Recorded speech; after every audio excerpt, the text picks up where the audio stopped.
Plate parotta. അയ്യോ പൊറോട്ട ഇല്ലല്ലോ. അപ്പൊ ആയിരിക്കണേന്നതാ? അത് എനിക്ക് തിന്നാ ഉള്ളതാ. അല്ല ആ ചേട്ടൻ പൊറോട്ടയിൽ അടിക്കുന്നു.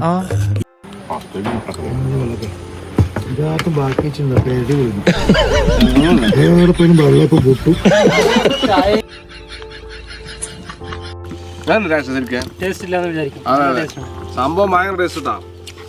വൈക്കോലിന്റെ ആ ഒരു വൈക്കോലെ പോച്ച ഒരു മണമില്ലേ, ആ ഒരു സ്മെല്ലും നല്ല ടേസ്റ്റും ഉണ്ട്. നന്നായി വെന്തിട്ടുണ്ട്, നല്ലോണം വന്നിട്ട് വേഗാനില്ല, ഒടിഞ്ഞു പോയിട്ടുണ്ടാവും.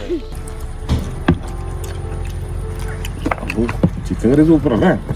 നല്ല ചിക്കൻ കറി ഗ്രീൻ പീസ് രണ്ടും കിട്ടും. അടിപൊളി സാധനം. ചൂടുപോട്ടെ 3 അല്ലേ? 4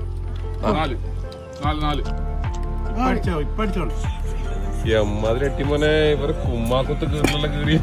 മാഷാള്ള മാഷാള്ള മാഷാള്ള. ഞാൻ സാധാരണ എവിടെയും തിന്നാൻ കയറി കഴിഞ്ഞാല് തട്ടേടന്റെ പേര് അല്ലെങ്കിൽ ഷോപ്പിന്റെ പേര് എടുക്കില്ല. പക്ഷെ ഇവിടുത്തെ ഭക്ഷണം എന്തായാലും ഇഷ്ടപ്പെട്ടുകൊണ്ട് നമുക്ക് എന്താക്കാം ഇതിന്റെ പേര്